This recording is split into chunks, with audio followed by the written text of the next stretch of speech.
दोस्तों, एक बार फिर स्वागत है आपका हमारे इस नए एपिसोड में, जहां हम एक बार फिर गुजरे जमाने की एक ऐसी हस्ती के बारे में बात करने वाले हैं जिसे पर्दे पर देखा तो बहुत लोगों ने होगा, लेकिन नाम शायद ही कुछ लोगों को पता होगा। जी हां, हम जिस अदाकारा की बात करने वाले हैं उसने अपने दमदार अभिनय से कई फिल्मों में दर्शकों का दिल जीता और अपने अभिनय करियर को एक मुकाम तक लेकर जाने का काम किया।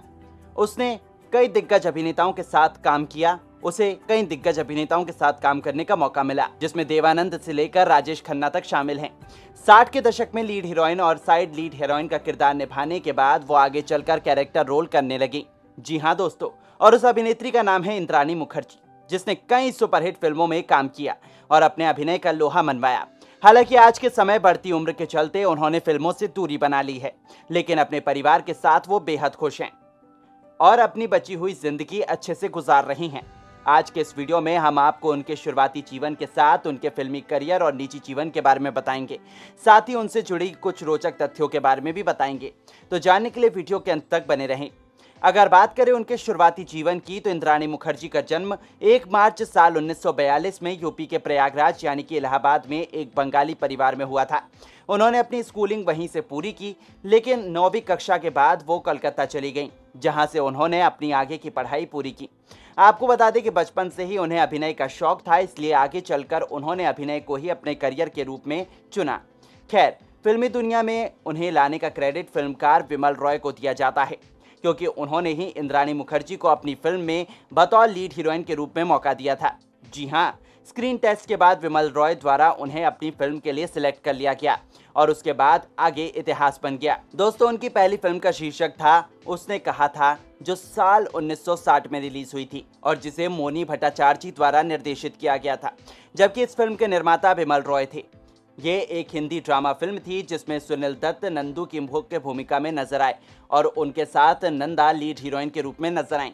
वहीं पर इंद्राणी मुखर्जी फरीदा की भूमिका में नजर आईं। इसके अलावा फिल्म में कई अन्य कलाकार भी शामिल थे, जैसे राजेंद्र नाथ, दुर्गा खोटे, तरुण बोस, असित सेन और लीला मिश्रा। सभी ने इस फिल्म में अपना भरपूर योगदान दिया था, लेकिन बॉक्स ऑफिस पर रिलीज होने के बाद फिल्म को दर्शकों से कुछ खास अच्छी प्रतिक्रिया नहीं मिली और यह फिल्म बॉक्स ऑफिस पर ज्यादा कमाल नहीं दिखा पाई। इंद्राणी द्वारा किए गए अभिनय से फिल्मकार काफी प्रभावित हुए, इसलिए उन्हें आगे भी मौका मिला। जी हाँ, अगले ही साल यानी कि साल 1961 में उन्हें उनकी दूसरी फिल्म में काम करने का मौका मिला, जिसका शीर्षक था धर्मपुत्र।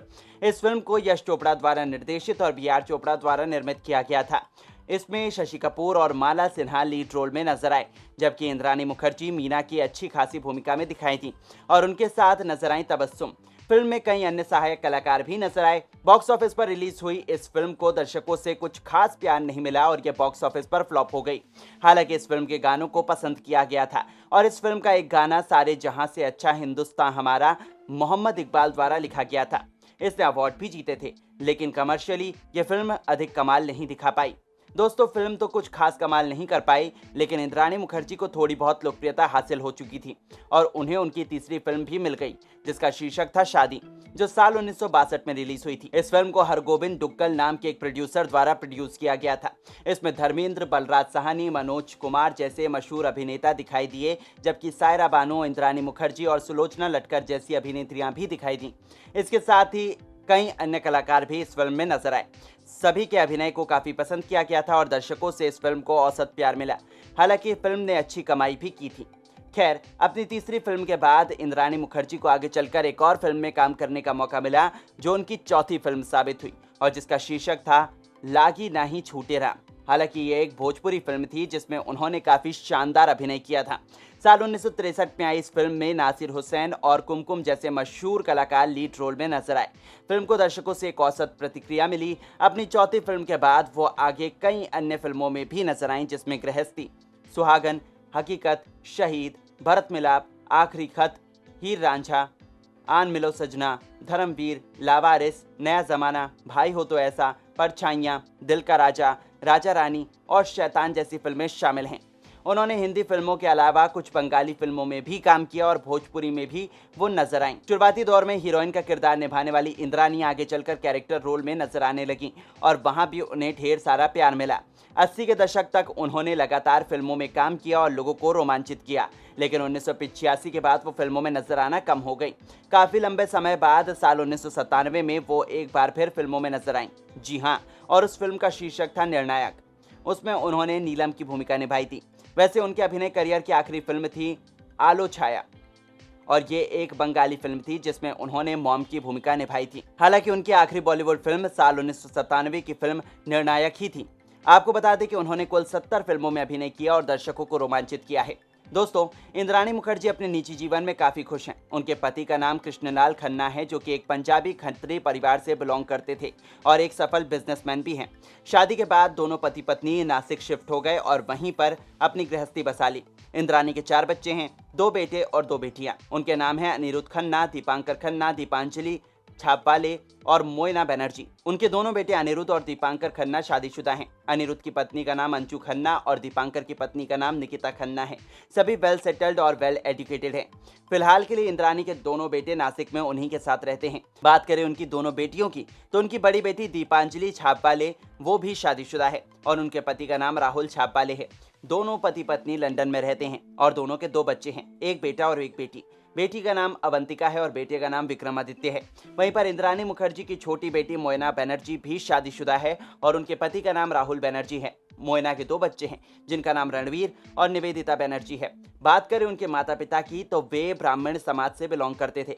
उनके पिता डॉक्टर जितेंद्र मुखर्जी एक डॉक्टर थे जो इलाहाबाद में प्रैक्टिस करते थे, इसलिए इंद्राणी की शुरुआती पढ़ाई वहीं से हुई है। उनकी माता कामिनी देवी मुखर्जी एक हाउसवाइफ थी। वहीं उन्हें मिलाकर उनके कुल 7 भाई बहन थे। खबरों के मुताबिक आज के समय उनकी बहनें इस दुनिया में नहीं हैं और जो भाई थे उनके बारे में भी अधिक जानकारी नहीं है।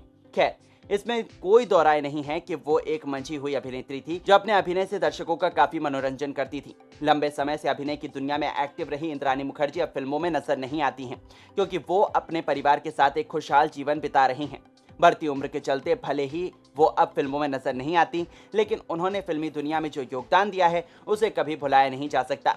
फिलहाल आज के समय वो 82 वर्ष की हो चुकी हैं और अपने पोते पोतियों के साथ नासिक में रहती हैं। हम उनकी अच्छी सेहत की कामना करते हैं और उम्मीद करते हैं कि आपको उनकी ये जीवनी पसंद आई होगी। वैसे क्या आप उन्हें इस वीडियो से पहले जानते थे? अगर हाँ, तो कमेंट करके ज़रूर बताइएगा। बाकी अगर आपको उनकी अदाकारी और आप उन्हें पसंद करते हैं तो वीडियो को लाइक ज़रूर करें और ऐसी अनसुनी जीवनी को जानने के लिए हमारे इस चैनल को सब्सक्राइब ज़रूर करें। धन्यवाद।